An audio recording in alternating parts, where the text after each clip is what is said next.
I am a sick man. I am a spiteful man. I am an attractive man.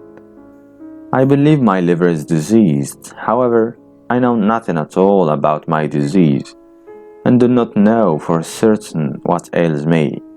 I don't consult a doctor for it, and never have, though I have a respect for medicine and doctors. Besides, I am extremely superstitious, sufficiently so to respect medicine anyway. I am well educated enough not to be superstitious, but I am superstitious. No, I refuse to consult a doctor from spite. That you probably will not understand. Well, I understand it though. Of course, I can't explain who it is precisely that I am mortifying in this case by my spite. I am perfectly well aware that I cannot pay out the doctors by not consulting them. I know better than anyone that by all this I am only injuring myself and no one else. But still, if I don't consult a doctor, it is from spite. My liver is bad. Well, let it get worse. I have been going on like that for a long time, 20 years. Now I am 40. I used to be in the government service, but I am no longer. I was a spiteful official. I was rude and took pleasure in being so. I did not take bribes, you see, so I was bound to find a recompense in that, at least. I poured jest, but I would not scratch it out. I wrote it thinking it would sound very witty, but now that I have seen myself that I only wanted to show off in a despicable way, I will not scratch it out on purpose. When petitioners used to come for information to the table at which I sat, I used to grind my teeth at them and felt intense enjoyment when I succeeded in making anybody unhappy. I almost did succeed. For the most part, they were all timid people, of course. They were petitioners. But of the uppish ones, there was one officer in particular I could not endure. He simply would not be humble and clanked his sword in a disgusting way.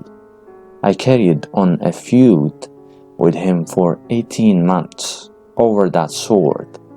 At last, I got the better of him. He left off clanking it.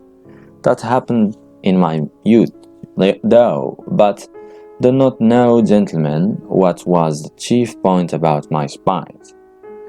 Why, the whole point, the real sting of it lay in the fact that continually, even in the moment of the acutest spleen, I was inwardly conscious with shame that I was not only not a spiteful, but not even an embittered man, that I was simply scaring sparrows at random and amusing myself by it. I might foam at the mouth, but bring me a doll to play with. Give me a cup of tea with sugar in it, and maybe I should be appeased. I might even be genuinely touched, though probably I should grind my teeth at myself afterwards and lie awake at night with shame for months after. That was my way. I was lying when I said just now that I was a spiteful official. I was lying from spite. I was simply amusing myself with the petitioners and with the officer. And in reality, I never could become spiteful.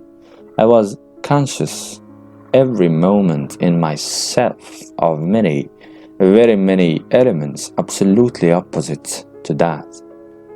I felt them positively swarming in me, these opposite elements. I knew that they had been swarming in me all my life and craving some outlet from me, but I would not tell them, purposely, would not tell them, come out. They tormented me till I was ashamed. They drove me to convulsions and sickened me. At last, how they sickened me. Now, are not you fancying, gentlemen, that I am expressing remorse for something now? That I am asking your forgiveness for something?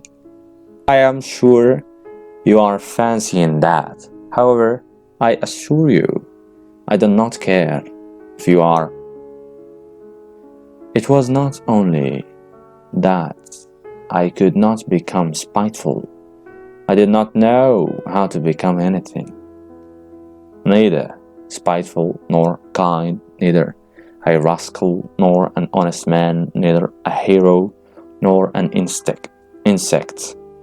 Now I am living out my life in my corner, taunting myself with despiteful and useless consolations that an intelligent man cannot become anything seriously.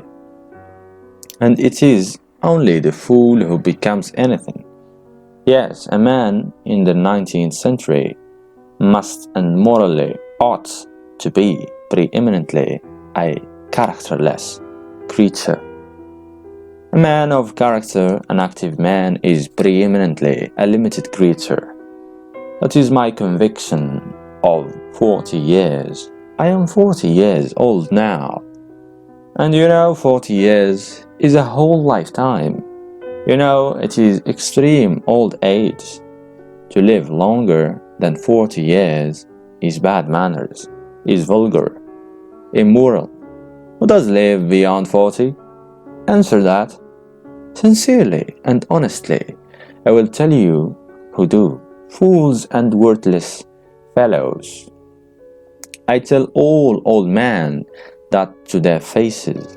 All these venerable old men, as these silver-haired and reverend seniors, I tell the whole world that to its face.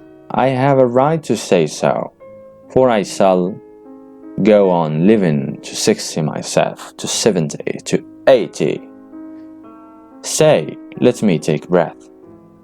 You imagine, no doubt, gentlemen, that I want to amuse you. You are mistaken in that, too. I am by no means such a mirthful person as you imagine, or as you may imagine, however, irritated by all this bubble, and I feel that you are irritated.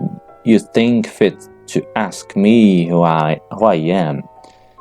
Then my answer is, I am a collegiate assessor.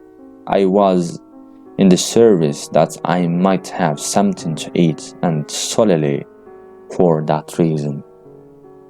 And when last year a distant relation left me 6,000 rubles in his will, I immediately retired from the service and settled down in my corner.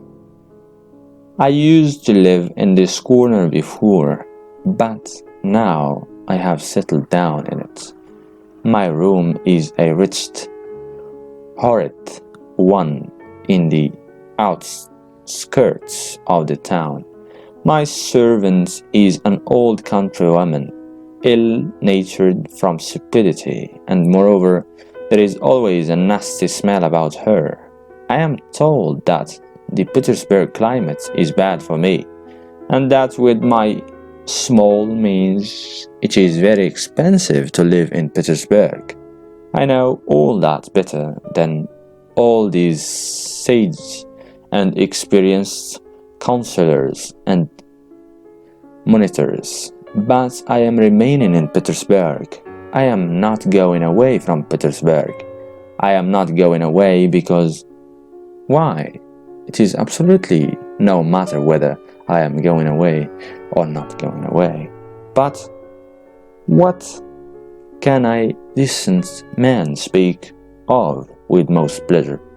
Answer: of himself. Well, so I will talk about myself.